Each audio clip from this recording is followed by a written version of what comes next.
Hello student, आप सभी कैसे हैं। मैं सुनील प्रजापति क्रियांश अकेडमी में आपका स्वागत है। मैं पीछे कुछ दिन पहले आप लोग को एक नोटिस दिया हुआ था कि मैं बहुत जल्दी स्टार्ट करने वाला हूं क्लास 10th मैथ, और क्लास 10th मैथ का राजीव प्रकाशन से संबंधित आपके क्वेश्चन होंगे। उसमें कुछ इंक्लूडेड आपके डॉक्टर मनोहर रे का भी होगा, तो उससे संबंधित मैं स्टार्ट करूँगा। और हर प्रत्येक लेसन के प्रत्येक टॉपिक को हम लोग सॉल्व करेंगे, एक एक क्वेश्चन को देखेंगे, और जितने में रूल एंड रेगुलेशन है उन सब सारी चीज़ों को देखा जाएगा। तो पूरा आपका राजीव प्रकाशन इंक्लूडेड आपका डॉक्टर मनोहर रे भी होगा, तो उन सब सारी चीज़ों को हम लोग करते हुए चलेंगे। तो पहला आज क्लास है, और क्लास में पहला लेसन है वास्तविक संख्या। तो पहले एक बेसिक से देखते हैं, बेसिक से स्टार्ट करते हैं। बेसिक से सब सारी चीज़ों को समझते हुए तब क्वेश्चन को स्टार्ट करेंगे, यानी एक्सरसाइज को। ठीक है, चलिए स्टार्ट करते हैं। लेसन का नाम है वास्तविक संख्या। वास्तविक संख्या, ठीक है। वास्तविक संख्या है जिसको इंग्लिश में कहते हैं रियल नंबर। ठीक है, रियल नंबर। देखो, जो रियल नंबर वास्तविक संख्या है ये कहीं ना कहीं संख्या पद्धति से आया हुआ है। कहाँ से आया है? संख्या पद्धति से। यानी ये जो टॉपिक है पूरा वो आपका संख्या पद्धति से है, और संख्या पद्धति में भी ये हमारा जो आया हुआ पॉइंट है ये सम्मिश्र संख्या से आया हुआ है। कहाँ से आया? सम्मिश्र संख्या से। जैसे हम एक ग्राफिक टाइप का बना के देखते हैं कि इसकी स्टार्टिंग कैसे हुई है। चलो, जैसे हमने कहा ये पूरा चीज़ आपका संख्या पद्धति से ही है। वास्तविक संख्या है, तो संख्या पद्धति होती क्या है? संख्या पद्धति क्या होती है? संख्या पद्धति जिसमें किसी सामानों या वस्तुओं को गिना जा सके, जिसकी गिनती हो सके, जिसकी काउंटिंग हो सके, उसी को हम कहते हैं संख्या पद्धति। जैसे 1 2 3 4 5 TTC, यानी संख्याओं की काउंटिंग ही संख्या पद्धति कहलाता है। जैसे आपने छोटे छोटे बच्चों की किताबों को देखा होगा, तो उसमें क्या होता है कि जो संख्याओं की गिनती करते हैं तो उसमें क्या होता है, जैसे बच्चों को फिगर दे के, जैसे मान लीजिए पंछी हैं, कुछ मुर्गे हैं, कुछ ऐसे चीज़ है जैसे वस्तुएं हैं, उसकी संख्या दिखा देता है। और बच्चे उसको क्या करते हैं, जैसे मान लो जहाज़ का दिखा दिया, जहाज़ का सिंबल दे दिया, तो उसमें दे दिया 1 जहाज़ है, 2 जहाज़ है। तो मतलब कुल मिला के हमने जो चीज़ कहा कि संख्या पद्धति वो पद्धति होती है जिसमें वस्तु या सामानों को हम गिन सकें, उसी को संख्या पद्धति कहते हैं। ठीक है। अब जो संख्या पद्धति है, यानी इसको इंग्लिश में कहते हैं नंबर सिस्टम। क्या कहते हैं? Number system. और ये बहुत ही इंपॉर्टेंट है, आपके कॉम्पिटिटिव एग्जामिनेशन में भी बहुत सारे आपके क्वेश्चन संख्या पद्धति से आते हैं। ठीक है। अब जो संख्या पद्धति है, संख्या पद्धति का मतलब होता है काउंटिंग। क्या होता है? काउंटिंग, यानी गिनना। यानी इसका मतलब होता है गिनने से, जो अभी मैंने बताया संख्या कि वस्तुओं को गिना जा सके। अब इसी नंबर सिस्टम से आपका निकल के आया सम्मिश्र संख्या। क्या आया? सम्मिश्र संख्या, जिसको इंग्लिश में कहते हैं कॉम्प्लेक्स नंबर। सम्मिश्र संख्या, यानी इसको इंग्लिश में कहते हैं कॉम्प्लेक्स नंबर।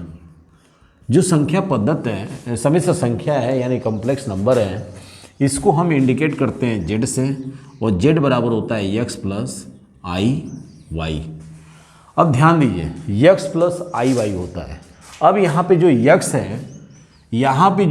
है, यही यक्स क्या है? वास्तविक संख्या है। क्या है? वास्तविक संख्या।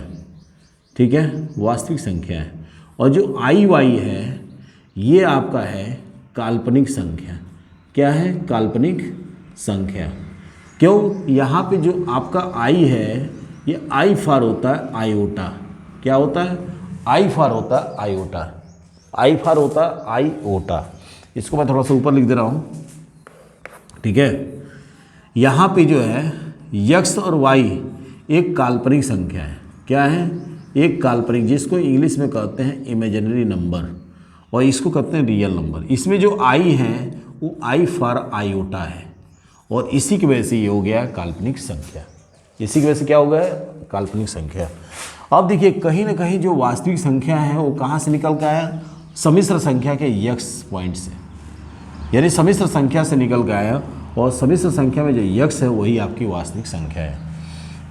यानी कहीं ना कहीं अगर जनरेशन पॉइंट देखा जाए तो संख्या पद्धति सही है। ठीक है। अब यहाँ पे थोड़ा सा हम इसको डीप पे चलते हैं, एक ट्री बना के समझते हैं कि वास्तव में किसके बाद क्या आया, किसके बाद क्या आया और किस तरह से हम इसको समझते हैं। ठीक है, तो चलिए ये आपका हो गया। चलिए इसको हम इरेज करते हैं। अब इतनी बात आपको समझ में आ गई होगी। तो चलिए क्या है भैया, है हमारा संख्या पद्धति, और संख्या पद्धति से निकल के आया हमारा क्या, यानी इसको कहते हैं नंबर सिस्टम, और नंबर सिस्टम से निकल के आया हमारा क्या, सम्मिश्र संख्या।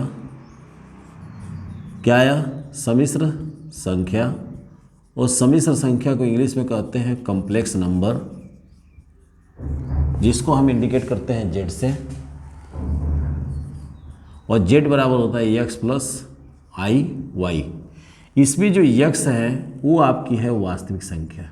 क्या है, वास्तविक संख्या। और यहाँ पे जो आई और वाई है ये है आपकी काल्पनिक संख्या। क्या है, काल्पनिक संख्या।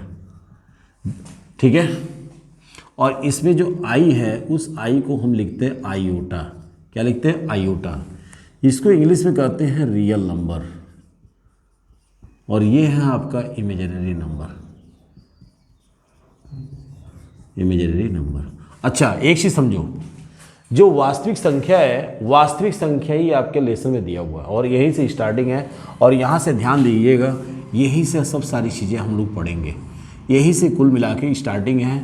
और एक एक पॉइंट को ध्यान से समझिएगा, क्योंकि आपके जितने भी डिफिनेशन होते हैं उसके एग्जाम्पल हैं, उन सब सारी चीज़ों से आपके क्वेश्चन बनते हैं। ठीक है, अगर आपने इस थीम को पूरा स्पष्ट रूप से समझ गए तो समझो एक्सरसाइज आपका आसान हो गया। एक्सरसाइज को आसान होने के लिए या आसान तरीके से समझने के लिए इन सब सारी चीज़ों को समझना बहुत आवश्यक है, तभी आप सब सारी चीज़ें कर पाएंगे। चलिए, तो वास्तविक संख्या किसे कहते हैं, वास्तविक संख्या जिसके अंतर्गत परिमेय और अपरिमेय दोनों संख्याएं हैं उसी को हम वास्तविक संख्या कहते हैं। तो इस हिसाब से वास्तविक संख्या कितने प्रकार के होते हैं, दो प्रकार के होते हैं। पहला होता है परिमेय संख्या, किसे कहते हैं, परिमेय संख्या, जिसको इंग्लिश में कहते हैं रेशनल नंबर। और ये होता है अपरिमेय संख्या। क्या कहते हैं, अपरिमेय संख्या। ठीक है, इसको इंग्लिश में कहते हैं रेशनल नंबर,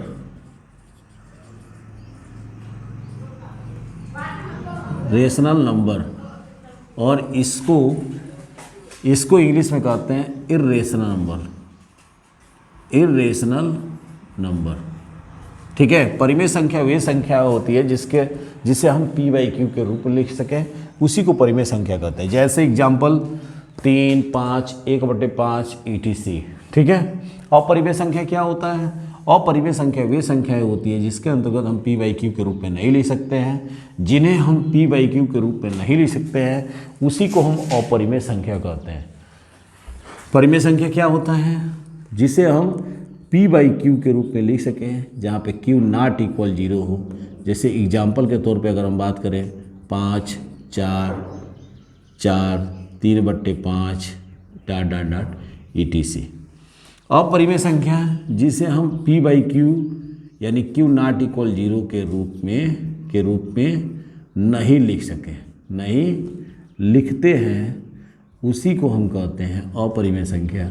जैसे एग्जाम्पल के रूप में √5, √2 ... पाई भी लिखते हैं ETC।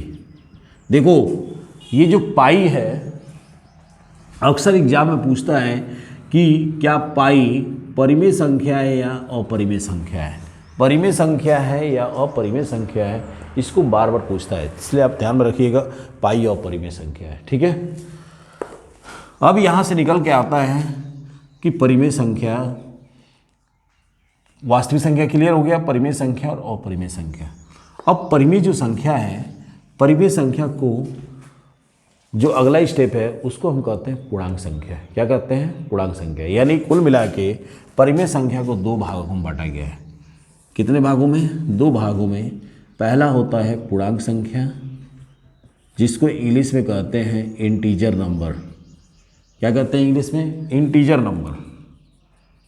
इंटीजर नंबर और दूसरा होता है भिन्न संख्या, भिन्न संख्या जिसको इंग्लिश में कहते हैं फ्रैक्शन नंबर, फ्रैक्शन नंबर। ठीक है, यानी परिमेय संख्या को दो भागों में बांटा गया है, पहला पूर्णांक संख्या और दूसरा आपका भिन्न। अब मैं थोड़ा सा यहाँ कर देता हूँ आपको इसी के आगे बढ़ाते हुए कि पूर्णांक संख्या क्या होता है। ठीक है, ध्यान दीजिएगा। तो इसी को आगे मैं बढ़ा रहा हूँ। तो पूर्णांक संख्या, पूर्णांक संख्या और यहाँ पे भिन्न संख्या, ध्यान दीजिएगा, यही है। ठीक है, अब पूर्णांक जो संख्या है, पूर्णांक संख्या किसे कहते हैं? जीरो सहित धनात्मक व ऋणात्मक संख्या को हम पूर्णांक संख्या कहते हैं। भिन्न संख्या क्या है? सेम यही बात है। भिन्न संख्या, भिन्न संख्या उसे कहते हैं जिसे हम p/q के रूप में लिख सकें, जहाँ पे q नॉट इक्वल 0। जैसे 3/5, 4, 5/1, ये सब सारी चीज़ें हमारी क्या होती है? भिन्न संख्या होती है। ठीक है। अच्छा, पूर्णांक संख्या क्या होता है? जिसको इंग्लिश में कहते हैं इंटीजर नंबर। पूर्णांक संख्या वो होता है जो जीरो सहित धनात्मक और ऋणात्मक संख्या है, उसी को हम क्या कहते हैं? पूर्णांक संख्या कहते हैं। जैसे एग्जाम्पल के तौर पे अगर हम देखें तो क्या लिख सकता है? 0, 1, 2, 3, 4 etc। अच्छा, ऋणात्मक संख्या भी है तो -1, -2, -3 यानी etc। तो देखिए इसमें धनात्मक और ऋणात्मक दोनों संख्या आ गई जीरो के साथ, तो उसी को हम कहते हैं पूर्णांक संख्या। ठीक है। अच्छा, पूर्णांक संख्या को दो भागों में बांटा गया है। पूर्णांक संख्या को दो भागों में बांटा गया है। हम इस साइड में कर देते हैं इसको थोड़ा सा। ठीक है, तो चलिए इसको मिलाते हैं।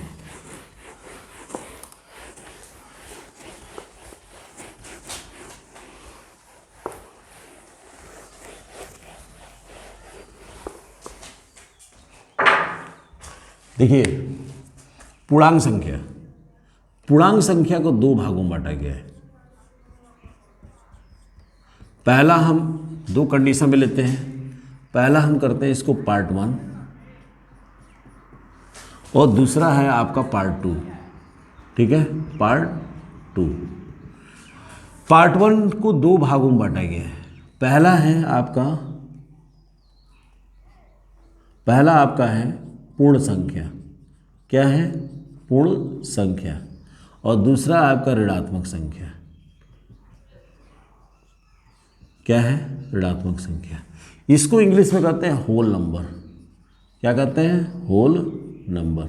और इसको इंग्लिश में कहते हैं, आप जानते होंगे, निगेटिव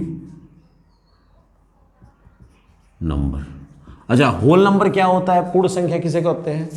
पूर्ण संख्या जो जीरो सहित धनात्मक संख्या है, यानी जीरो के साथ जीरो एंड जीरो और प्लस, यानी जीरो और धनात्मक संख्या जिसके अंतर्गत हो वही हमारी पूर्ण संख्या कहलाती है।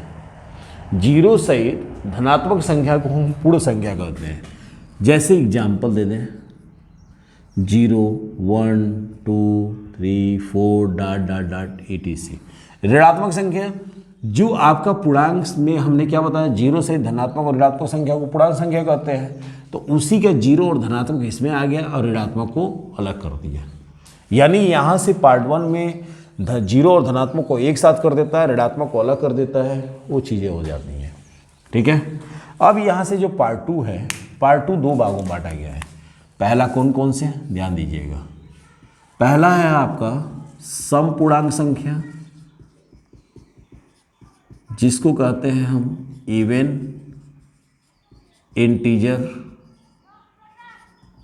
नंबर। और दूसरा है आपका विषम, थोड़ा सा मैं लंबा खींच देता हूँ। दूसरा है आपका विषम पूर्णांक संख्या, जिसको कहते हैं इंग्लिश में ऑड इंटीजर नंबर। ठीक है, क्लियर हो गया? अब देखो पूर्णांक संख्या को कितनी भागों में बांटा गया है।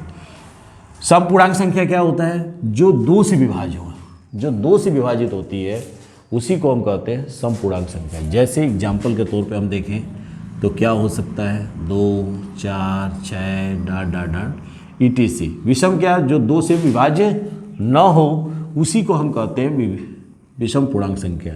जैसे एग्जाम्पल संख्या क्या कहते हैं आपका 3, 5, 7, 9 डॉट डॉट डॉट। ठीक है, ये होता है हमारा सम पूर्णांक और विषम पूर्णांक। अच्छा, सम पूर्णांक बनाने के लिए हम एक सूत्र का प्रयोग करते हैं जिसको हम कहते हैं 2n। क्या कहते हैं 2n, जिसको हम क्या कहते हैं 2n। और विषम संख्या बनाने के लिए हम किसका प्रयोग करते हैं 2n+1।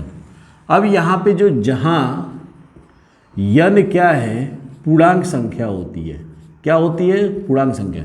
जो बात इसके लिए है वही बात इसके लिए भी है। ठीक है, यानी दोनों स्थितियों में, यानी चाहे सम के लिए हो या विषम के लिए हो, सम n क्या होता है पूर्णांक संख्या होता है। यानी हम n की जगह पे जब पूर्णांक संख्या है, n को पूर्णांक संख्या किया है हमने, तो पूर्णांक संख्या को परिभाषा हमने दिया हुआ है पिछले, अभी जस्ट दिया हूँ पूर्णांक संख्या को कि पूर्णांक संख्या किसे कहते हैं। तो पूर्णांक संख्या 0 सहित धनात्मक व ऋणात्मक संख्या को हम क्या कहते हैं पूर्णांक संख्या कहते हैं। तो n की जगह पे हम कुछ भी रख सकते हैं। तो n बराबर 0, 1, 2, 3, 4 डॉट डॉट डॉट ETC। अब इन संख्याओं से, यानी इस जो आपको एक तरह से फार्मूला है, इस फार्मूले से हम सम और विषम संख्या प्राप्त कर सकते हैं। ठीक है, जैसे देखिए अगर हम n की जगह पे 0 कर दें, चलिए हम इसको पहले लेते हैं। अगर हम n की जगह पे 0 कर दें तो क्या हो जाएगा 2 गुणे 0 बराबर 0। ठीक है, यानी हम क्या प्राप्त कर रहे हैं सम पूर्णांक संख्या। n की जगह पे क्या कर दें 1 कर दें तो 2 गुणे 1 बराबर 2, 2 कर दें तो 2 दूनी 4, 3 कर दें 3 दूनी 6, 4 कर दें 4 दूनी 8। अब देखिए ये सब सारी चीज़ें हमारी क्या हो रही है सम संख्या प्राप्त हो जा रही है आसानी से, कोई दिक्कत वाली बात नहीं है। अब यहाँ से हमने क्या किया सम संख्या प्राप्त कर लिया। ठीक है, यानी फाइनली हम 2n से हम सम संख्या प्राप्त कर सकते हैं। वहीं विषम का देख लें तो क्या हो जाएगा विषम का, देखिएगा विषम का क्या हो सकता है। देखिए अगर n के जगह 0 कर दें तो 2 गुणे 0 + 1 = 1, 2 गुणे 1 कर दें तो 1 क्या हो जाएगा 2 1 2 1 3, 2 कर दें 2 गुणे 2 + 1 = 2 दूनी 4 1 5। तो इस तरह के हमारे देखिए 1 3 5। चलो एक और स्टेप बढ़ लो, 2 गुणे 3 कर दो, 3 दूनी 6 1 7। अब देखिए इस हिसाब से सब सारी चीज़ें हमारा क्या हुआ विषम संख्या प्राप्त होनी शुरू हो गई। तो हम क्या होता है हम क्या करते हैं कि जो विषम पूर्णांक संख्या है 2n+1 से प्राप्त कर लेते हैं और जो सम संख्या है वो 2n से प्राप्त कर लेते हैं। ठीक है, तो क्या हमने परिभाषा दिया सम पूर्णांक संख्या वो संख्या होती है जो 2 से विभाज्य हो जाए, विषम पूर्णांक संख्या वो होती है जो 3 से विभाज्य हो जाए। और ये सब किसके अंतर्गत आते हैं सब पूर्णांक संख्या के अंतर्गत आता है। ठीक है, आपसे पूछता भी है कि धनात्मक पूर्णांक संख्या क्या होती है, ऋणात्मक पूर्णांक संख्या क्या होती है। अगर पूछ दे धनात्मक पूर्णांक संख्या क्या होता है तो धनात्मक पूर्णांक संख्या वे संख्याएं होती है जैसे 1 2 3 4 5, ये सब क्या है धनात्मक संख्या है। ऋणात्मक संख्या क्या है जैसे -1 -2 -3 -4, ये सब सारी चीज़ें क्या है आपका ऋणात्मक पूर्णांक संख्या है। ठीक है, अब यहाँ से हमारा कहीं ना कहीं निकल के आता है इस पूर्ण संख्या से ही हमारा प्राप्त होता है क्या प्राकृतिक संख्या। क्या होता है प्राकृतिक संख्या या प्रकृति संख्या। अच्छा, प्रकृति या प्राकृतिक संख्या जिसको इंग्लिश में कहते हैं नेचुरल नंबर। क्या कहते हैं नेचुरल नंबर। नेचुरल नंबर क्या होता है जैसे example 1 2 3 4 dot dot dot ETC। अब देखो जो प्राकृतिक संख्या में 0 नहीं होता है, सीधे हम स्टार्टिंग 1 से करते हैं। ठीक है, 1 से 9। अब ये 1 से 9 से आप सब सारी चीज़ें बना सकते हो, संख्याएं बना सकते हो। ठीक है, ये हमारी क्या होती है प्राकृतिक संख्या होती है जिसको कहते हैं नेचुरल नंबर। ठीक है, अब हम बात करते हैं इस वाले पॉइंट पे जो सम पूर्णांक और विषम पूर्णांक है। इस सम पूर्णांक और विषम पूर्णांक की संख्याओं से ही मुझे प्राप्त होता है भाज्य संख्या और अभाज्य संख्या। यानी भाज्य क्या होता है अभाज्य क्या होता है, और जब भाज्य और अभाज्य आएगा तो वहीं से शुरू हो जाती है सअभाज्य जिसको को प्राइम नंबर कहते हैं। ठीक है, चलिए स्टार्ट करते हैं इसको मिटाते हैं। ठीक है, चलिए अब यहाँ से जो सम पूर्णांक संख्या और विषम पूर्णांक संख्या है, यहाँ से हमारा कहीं ना कहीं कवर होगा। एक तरह से देखा जाए तो ये हमारा कवर होता है यहाँ से पूरा फाइनली कि क्या होता है, भाज्य संख्या और अभाज्य संख्या। चलिए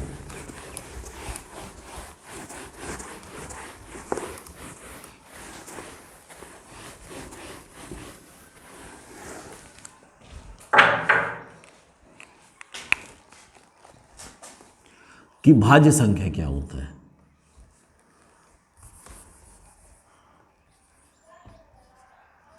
भाज्य संख्या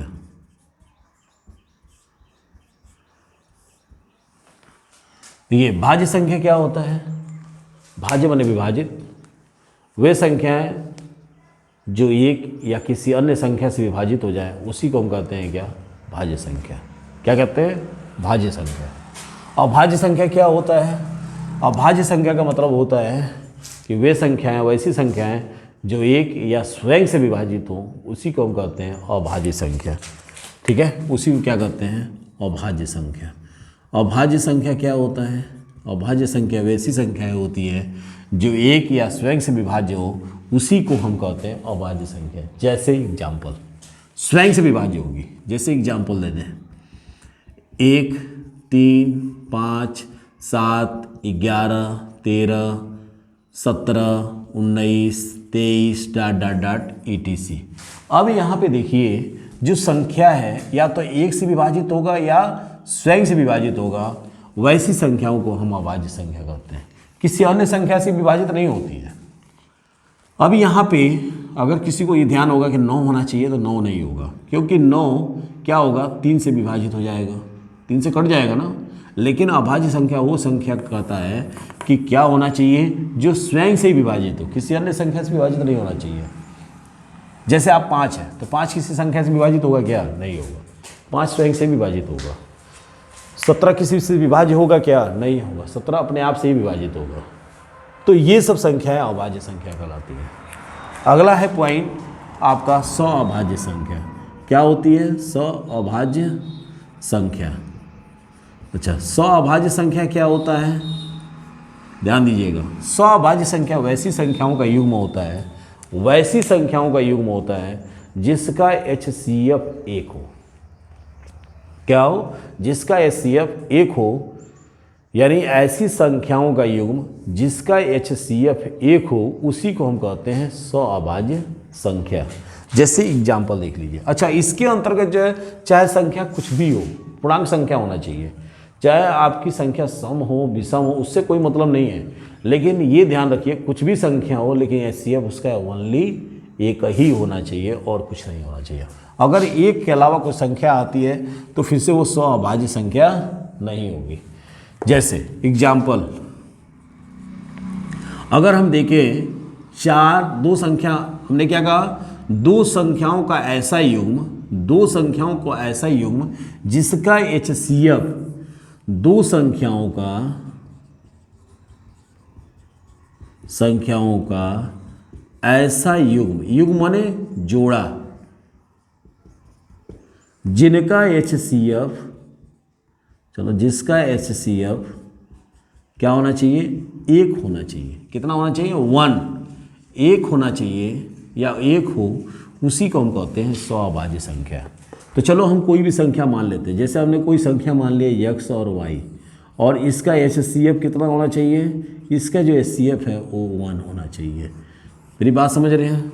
जैसे हमने कोई संख्या ले लिया, चलो हमने संख्या एग्जाम्पल के तौर पे ले लिया 4 और 8, और हमने कहा इसका HCF कितना होगा।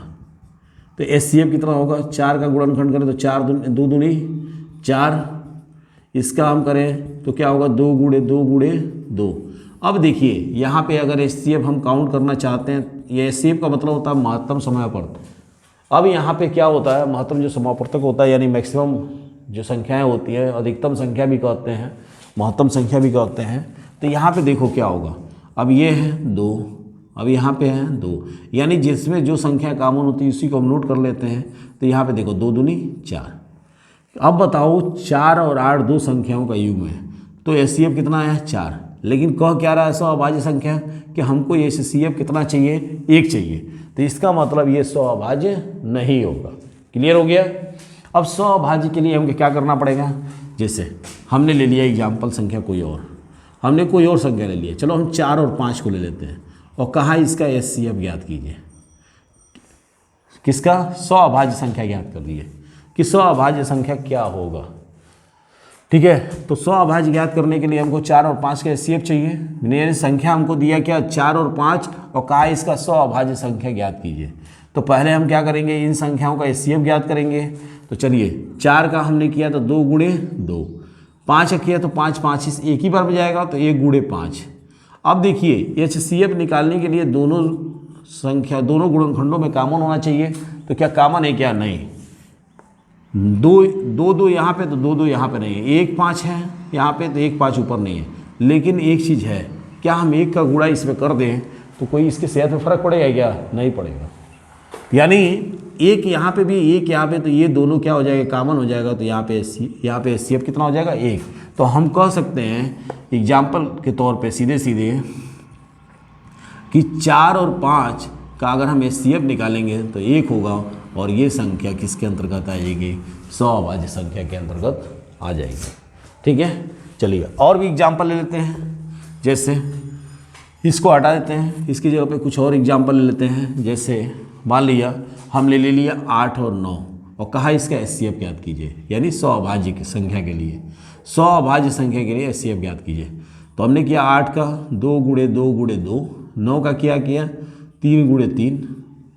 अब देखिए दोनों में काउंट किया तो है नहीं, एक कॉमन तो है नहीं, लेकिन यहाँ पे अगर हम 1 का गुणा इधर 1 का गुणा इधर करते तो कोई दिक्कत नहीं। तो यहाँ एचसीएफ हमारा क्या हो जाएगा? एचसीएफ हमारा 1 हो जाएगा।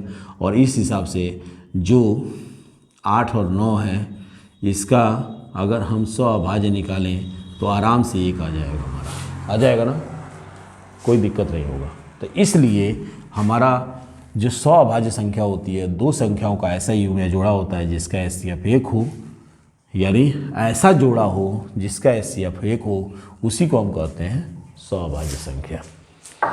ठीक है, तो ये जितना आपका एक बेसिक था वास्तविक संख्या का, क्लास 10th मैथ का, वो सब सारी बेसिक हमने बता दिया। अब जो भी कुछ एक्स्ट्रा होगा जब हम एक्सरसाइज शुरू करेंगे एक एक करके, पहले एग्जाम्पल से शुरू करेंगे, एग्जाम्पल से शुरू करने के बाद जो भी चीज़ बीच में आती रहेगी वहाँ हम बताते रहेंगे। ठीक है, वीडियो को सबसे बहुत ज़्यादा से ज़्यादा शेयर कीजिएगा। देखो जितने भी आपके सवाल हैं, जितने चाहे एग्जाम्पल हो, एक्सरसाइज का हो, सब सारे सवालों को लगाया जाएगा। और अगर बीच में कोई भी ऐसा नई चीज़ होगी तो उसको भी हम सीखेंगे, वहाँ पे करेंगे। तब तक के लिए धन्यवाद। चलिए मिलते हैं अगली क्लास में।